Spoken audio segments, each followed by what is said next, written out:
Before we dive in, I just wanted to say I read every single comment on that last video and replied to as many as I could within the first 24 hours. Watching the story unfold in real time through your reactions was amazing and inspired me to dig even deeper and put together this follow-up with even more detail on Mare's Shutdown. The Mare Synchronos shutdown didn't just remove a mod, it shook a massive community. At its peak, Mare's official Discord had around 200,000 members, and its fallout is spilling everywhere, from Steam reviews to private forks. Let's unpack what's happening behind the scenes and why this takedown feels so different. Most players never realized how big Mare had become. It wasn't just a niche RP tool, it was a network linking mods like Customized Plus, Simple Heals, and honorifics into a shared social layer. This ecosystem gave club owners, photographers, and event organizers unprecedented control over how their world looked, and that's what Square Enix just pulled the plug on. Mare's lead developer confirmed that they've been hit with a legal inquiry and immediately moved to lock everything down. New registrations closed. Repos deleted. Servers scheduled for shutdown early morning August 22nd. Their farewell message even called it a doomsday party, a rare moment of humor before the lights went out. Here's the thing, Square Enix's position on mods has always been complicated. Officially, mods are against the terms of service. But Nakoti Yoshida, Yoshi P, has acknowledged for years that the team can't police every client. His public service advice has basically been, don't be blatant.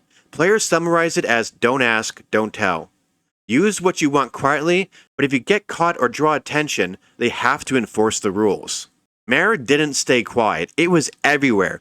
Screenshots, Twitter posts, and even adventure plates showing off modded content. Eventually, it got too big to ignore. The community didn't take it quietly. Within hours, Final Fantasy XIV's Steam page was review bombed, dragging its rating down to mixed, a big drop from its very positive standing. Comments ranged from heartbreak to anger. RIP Moon Mare, cancelled my sub I've been paying for. Without Moon, it's not worth it for me personally. This shows Mare wasn't just fluff, it was keeping some people subbed. Mare wasn't plug and play. To use it, you had to verify through Discord and Lodestone, linking your character profile to their servers. It worked, but it meant a single developer setup held social data and authentication keys for a huge player base. Some users were already uneasy about that, but now the shutdown makes those concerns louder. What happened to all that data? Another overlooked detail. Mare's server were partially funded through a Patreon support.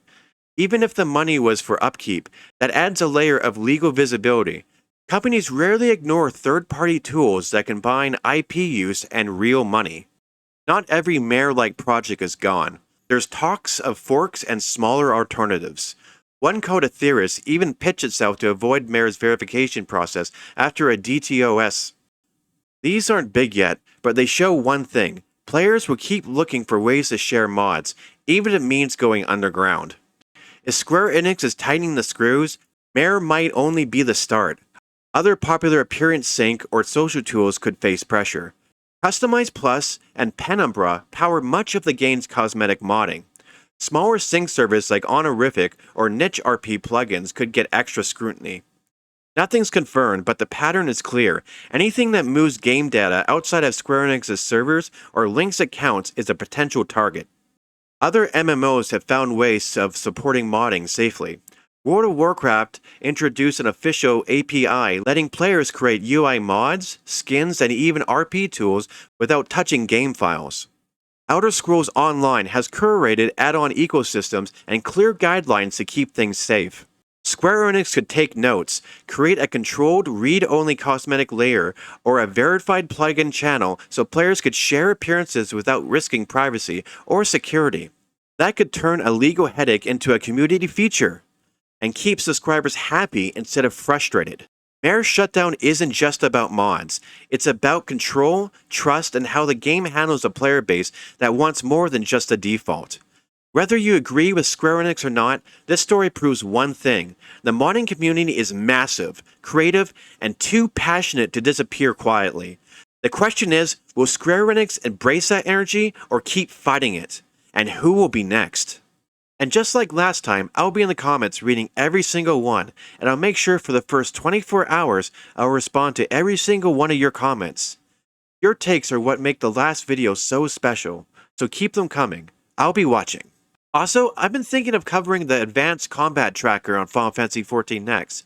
If this interests you guys, let me know.